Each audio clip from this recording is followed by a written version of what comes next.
Hi guys, welcome back to Swordwind. We are the Charlotte branch of the New York Historical Fencing Association.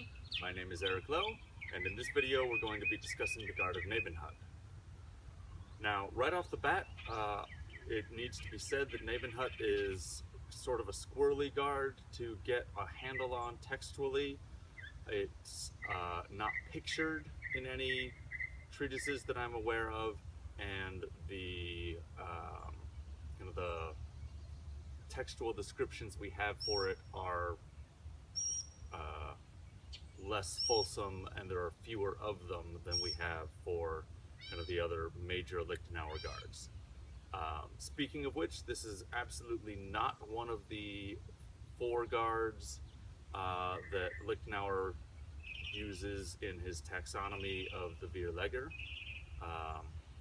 Nevertheless, it is something that we use fairly often in Swordwind as a component of our drills, and so I'm going to show at least the version that we use as an aid to students, and if this is helpful for anybody else on the internet, then that's wonderful. I'm going to demonstrate the guard first. We'll discuss kind of what it looks like in the texts on the way. First, on the right side,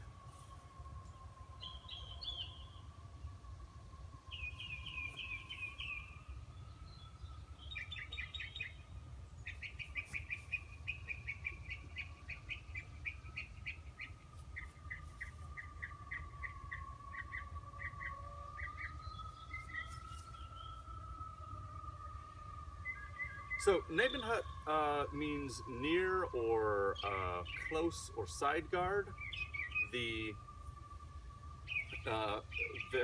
It's mentioned in Ringek's appendix as one of the positions that you can execute striken from, that is short edge ascending cuts. He doesn't bother to describe it, although he does say that striking can also be executed from what he calls Iron Gate. I'm not going to go into kind of the history of the term Iron Gate or Eisenport in German fencing treatises, but in this period at least, I think it is most likely that what Ringek calls Iron Gate is what we demonstrated last week as basically a side auber, and not what Meyer demonstrates as Iron Gate, which is basically kind of a variation on the Bolognese Portaferro. Assuming that this is Iron Gate, then this is, I think, a reasonable kind of conjectural interpretation of Nebenhut. What Meyer gives as a textual description, although he doesn't bother to demonstrate it in his plates, for Nebenhut is to hold your sword, put your left foot forward, hold your sword on your right side with the point on the ground so that the pommel stands upward and the short edge is near you. Now, you'll notice that I am holding my Nebenhut very vertical, as opposed, for instance, to something like this, which would certainly put my short edge closer to me.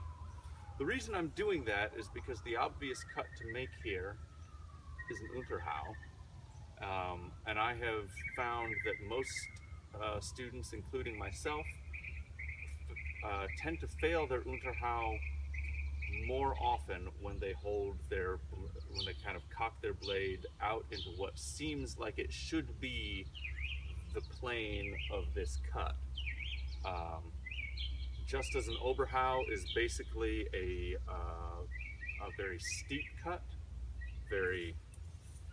yes, there is a certain amount of horizontal traversal to it, but for the most part, but it's a very steep descending cut. So your long edge Unterhau is really a very steep ascending cut, and if you kind of pre-align your edge too much, or what you are really doing here is taking your edge out of alignment, even though it may not feel that way. Um, so, functionally speaking, this is the Nebenhut that we use in Swordwind. Um, I will be perfectly honest, is I am less confident of this interpretation than I am of kind of the major guards we use, but so be it. The things to notice here. One is that I am very much coiled up to my side in terms of how my hips are aligned. The reason for that is because I'm going to, it coils me up to make a nice strong hip twist when I cut. You'll notice I can maintain my default cutting grip in this guard, and in order to do that, in order to keep all of my fingers nice and connected to the sword and ready to give me that finger squeeze that starts the cut,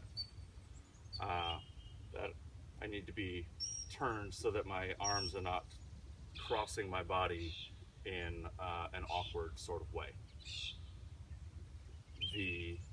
My arms are extended. I'm not kind of hiking them up here.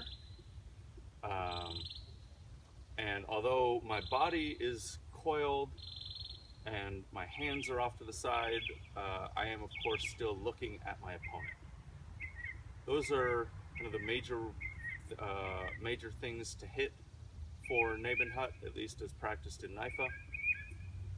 The ways that can go wrong. First off, especially when you are in open hands Nebenhut on your dominant side, make sure that you still have that default cutting grip. This is a very basic cut that you throw from here. There's nothing especially complicated about it. There's no reason you should not have a nice solid default cutting grip. Make sure that your arms are comfortably extended towards the ground, not hiked up. And make sure that you have coiled your hips up along with your shoulders, ready to throw that cut. Now, if you are short, and that is to say short relative to the length of your blade, then you might have difficulty holding. The last bit about Nebenhut, I'd like to point out, my blade is pointed like basically directly behind me. Now again, I don't know that you can really source that to any particular thing in any particular line in any extant fencing treatises. To be honest, this is a little bit of Japanese frog DNA showing through very clearly. It works for us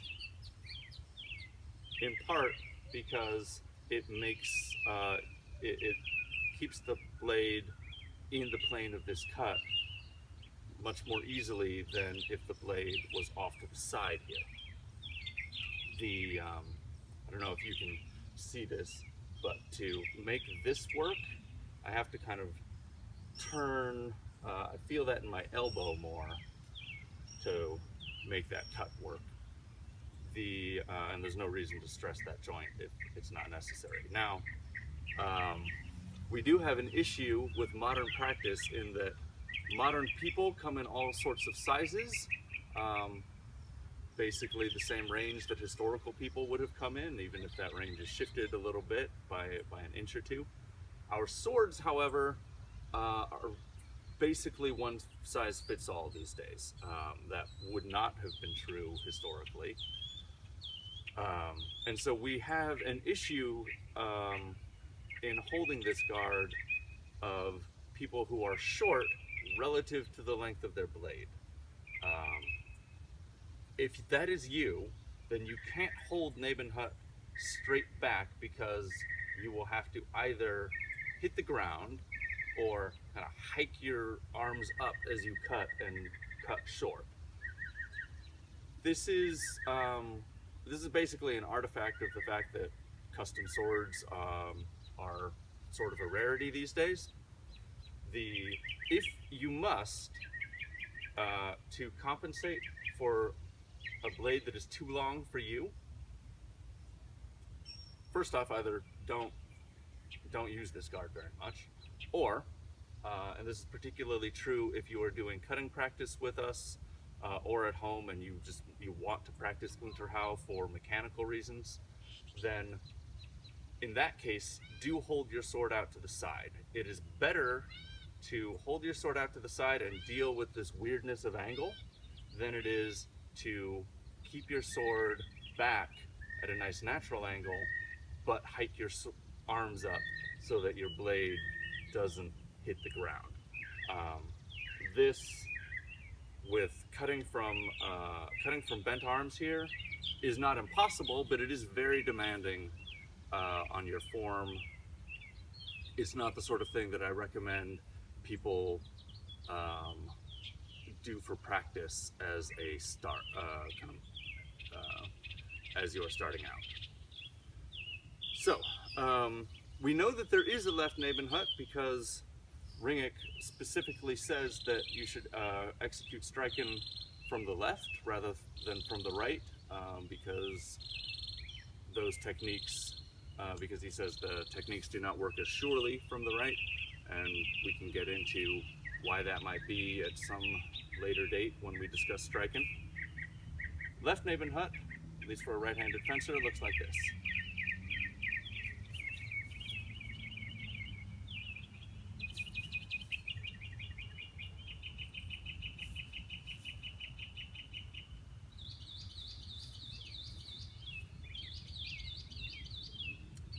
You'll notice, first off, right off the bat, my hands are crossed in left Nebenhut on my non-dominant side.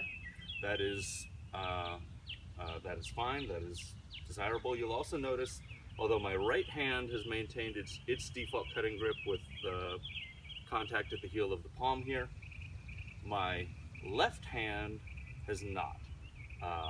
Even if I curl my fingers around the sword, there is no way I can get contact here to the heel, at the heel of my palm on the narrow edge of my handle. That is just an artifact of Nebenhut with crossed hands. It is true even if I hold it out to the side, unless I get all the way basically out to here.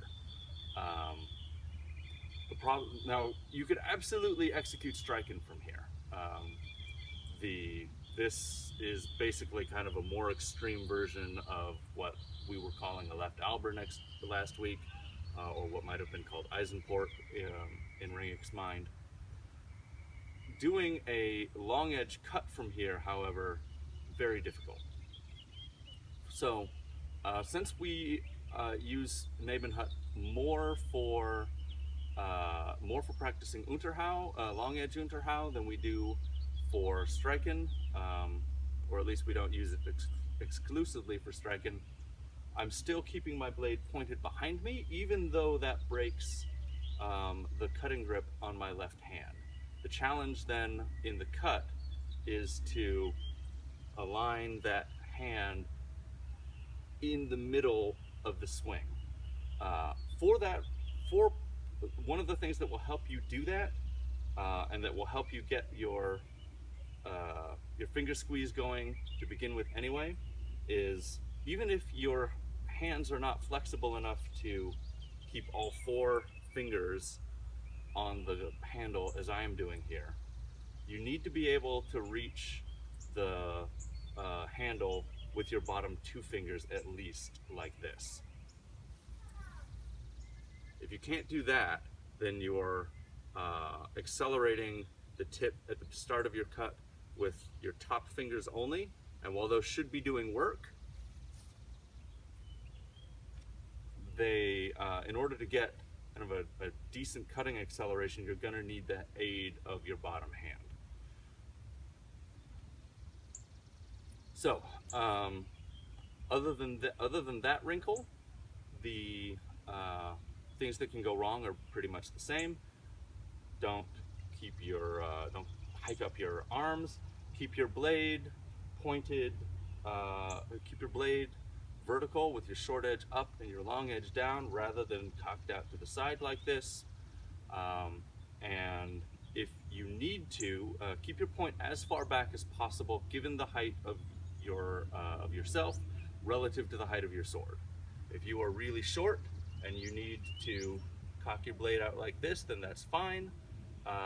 In fact, with cross-hands Nebenhut, that will make it a little bit easier to grab, to kind of preset your cutting grip with your left hand, although it makes the angle of the cut somewhat more difficult. And then, of course, in cross-hands Nebenhut, make sure that you can reach your handle with these bottom two fingers so that you can start that cut with your squeeze. That's it for this guard. Next week, I think we're going to be moving into basic cuts or possibly footwork.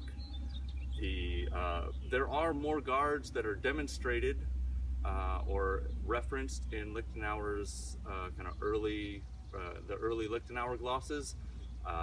Just off the top of my head, we haven't discussed Schrankut. We haven't really discussed long point much. We will come back to those at some point, but in the interests of getting material on this channel that is useful for students, I'm going to be kind of skipping over them for now. I hope this has been useful for you, and we'll see you next week.